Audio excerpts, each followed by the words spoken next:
So, once again, I have another strange one for my simple skating series. After Skate or Die, what exactly could be next than just continuing the Skating on Steam series? Well, what if I told you that a game exists where you could build and manage a skate park like you would in something like a business tycoon? Well, that's exactly what I've got for you today. Skateboard Park Tycoon is a little-known series that was exclusively released on PC and published by Activision, if you could believe it, under the Activision Value brand. Value, huh? I guess we can kind of guess what we are walking into with that a little bit. This series had 3 games before it was discontinued, and all 3 games were developed by Cat Daddy Games. The series also ran between 2001 and 2003 with a new release every year. So yeah, we are looking at all 3 of these Skate Park Tycoon games. Oh, my mistake. Skateboard Park Tycoon. I don't know why they named it that over Skate Park Tycoon. Maybe they thought people would get confused with what type of skating it would cover, or maybe someone had already copyrighted that names. Who knows? I thought I would mention it as Skateboard Park Tycoon. Doesn't have the same kind of ring to it as compared to Skate Park Tycoon. Anyway, let's get on with it and talk about the games. First up is the first Skateboard Park Tycoon game, which came out in 2001. Now, I was actually able to get this running on my PC with little to no issue, which surprises me, but as I had to do previously with my Pokemon on PC video, the resolution is really small, so I end up having to stretch it out for the video, which doesn't look great, but what are you gonna do for a game this old, really?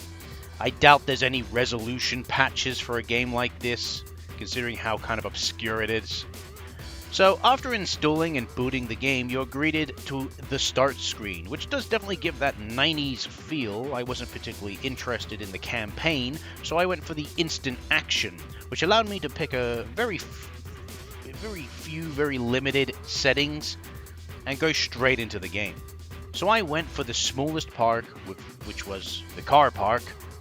Kind of a boring looking car park, to be honest, but that's what I chose, and we went straight into the game. So I went through and experimented with some of the options you can do, like placing ramps, half pipes, and rails. You even have to put down some toilets and snack machines to keep your skaters happy. And I found the options available to you rather limited. Well, I did mention that this was part of a value brand, so it's to be expected. So you're probably thinking, what's the goal of this game? Well, it's to build a skate park that is interesting. Interesting enough to get skaters in, which in turns gets you sponsorships, which improves your park rating, which in turn nets you more money. And that's it as far as I can tell. I think the main campaign just sets a few different things for you to do, like reach a certain money threshold, or skater threshold, or build a certain number of ramps. I don't know. Exciting, right? Like I said, in all fairness, it is a value game. It's okay for what it is. I got bored after a while and only built what you see before you. From what I can tell, you can literally place ramps, half pipes, or rails anywhere with a few exceptions, and people will use them, and your park rating will go up, so it doesn't matter if you make your park look pretty or a mess. People will still come and give you money. I have no idea what they charged for this game, but I can't see them charging much. It is a functional tycoon game, but feels lacking in content. If you could pick it up for a $5, then I would say that it's worth it, but any more than that would probably be too much. Now we move on to the next game in the series that came out in 2002, Skateboard Park Tycoon World Tour 2003. Whereas in the first game you are solely in the USA, in the second you tour the world, so to say. Did have much trouble really getting this game to run, didn't really have much trouble. Just had to install the game and then click the executable and it played, so that's good. Once again, their resolution is trash, but what are you gonna do about it? You know, it is what it is. Now, look at this main menu. Did someone go ham in Microsoft PowerPoint or something? What is with this menu? Quite a bit different compared to the first game. So this time I thought I'd actually have a go at the campaign. And I forgot to mention, from looking at the footage from the previous game, I don't think the first game had a campaign, if I be honest. Doesn't look like it had a campaign, whereas the second one does. Oh well. So I had a little play around with the challenges that it sets out. The first level, and the only level I played, was up here. And I like the camera panning around the level. At the beginning it shows the level of detail put into this level, which from what I can tell is much more than the first game. So let's go with the first challenge. Huh? What? So one of the new features in this game is the ability to skate the parks you create yourself, which opens up a whole new level of challenge to the game and completely new gameplay. Nice! It's just too bad that you can't remap the controls, because the default controls for the skating gameplay are really, really interesting. So I believe this new feature is a good addition. It's just too bad the controls are not particularly good. Like, seriously, what is up with these controls? So besides the new Skate Your Park feature, what have they done with the park building gameplay? Absolutely nothing. No, seriously. Nothing. The same ramps, half pipes, and rails are available, as well as the same sponsorships and other facilities. Nothing whatsoever is new in the park building gameplay. So yeah, I built a little skate park in this little strip. I know, I can see the big open space on the pier, but to me that open space made no sense. Like, why would they just build an extension to the pier and have nothing there? You know, maybe they plan to have me go there, but I don't follow the traditional means, the traditional rules here. No, I'm gonna build it on the fucking road. So yeah, I built on the road, and yeah, it's quite limiting building on the road. But well, you know what's even more limiting? Where you can put stuff. I felt like in the first game you had way more freedom of where you could put stuff. In this game, it just says nope, you can't. It's so many places you just can't put stuff.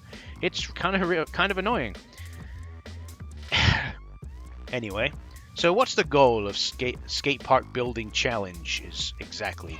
It's the same as the previous game. Gain loads of money. Yeah, I'm not joking. That's just it. It's okay. Like I said, I enjoy the new Skate Your Park feature, but to the already existing park building, it brings nothing new to the table. Now we move on to the final game. Skateboard Park Tycoon 2004 back in the USA is the final game in this series, and it brings it back to solely being in the USA. Unfortunately, the footage I recorded for the game was kind of fucked.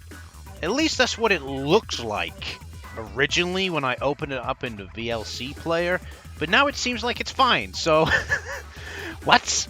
I don't know, so I have no clue. Whatever. But what I can tell you is that this game doesn't run as well as the others. Not only did I not have to install it, mainly because it wouldn't let me install it, came up with an error message.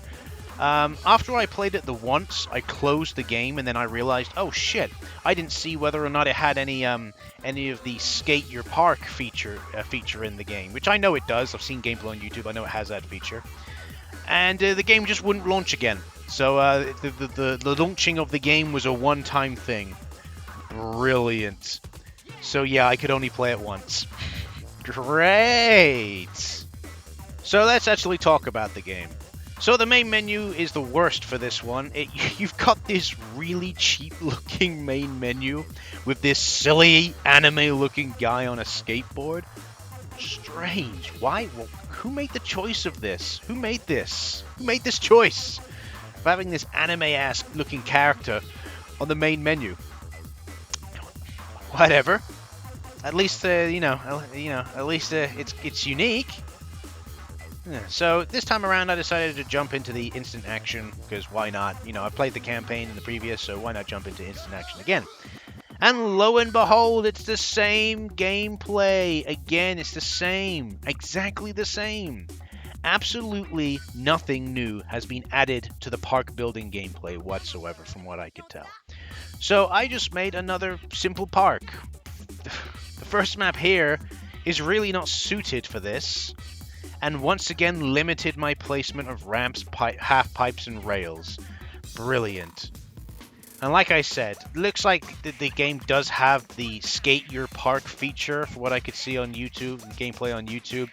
But it looks to be the same kind of challenges that you had in the previous game in 2003, so I don't see there being anything new there. In all fairness, each one of these games just feels like an extension. It doesn't really feel like a sequel. It feels like a 0.5 version, you know what I mean? So like the first Skateboard Park Tycoon game was version 0.5 and was in like early access, and then the second game was like the 1.0 version, and then the third and final game, the one I'm talking about now, was the 1.5 final patch version, which didn't really feel like it added much. Added much at all. So but yeah, it was an interesting experience playing this again, same game again, because that's what it felt like. Too bad I couldn't play it a second time and actually record the Skate Your Park feature myself, but it is what it is. So, yeah, I would honestly say that the third and final game doesn't run very well, and in all honesty, I can see why they stopped making these games after the third game. Because I don't see people might have thought the first game was cool, but I don't think so, and the second game, like, oh cool, new feature. But when this game came out, it must have it must have sold so poorly that they're like, we're not going to continue it. So that's that. Okay. What other Activision owned property did the Build a Skate Park gameplay better? None other than Tony Hawk's Pro Skater. After playing all three of these skate park management games, I can honestly say that the Tony Hawk series did it better. Yeah, you didn't have the same kind of scale you had in Skateboard Park Tycoon, but it was much more refined, enjoyable to build, and loads more fun to skate in Tony Hawk's Pro Skater than it was in these Tycoon games. So why do you think this series just suddenly disappeared? At the end of the day, they did it better. You did it better in Pro Skater 3, 4, and Underground 2. So it's quite funny, actually, Activision fighting themselves.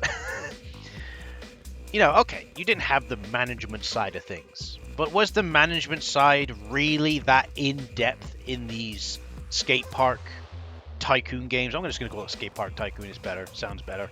Skate Park Tycoon games. Not really. Not really.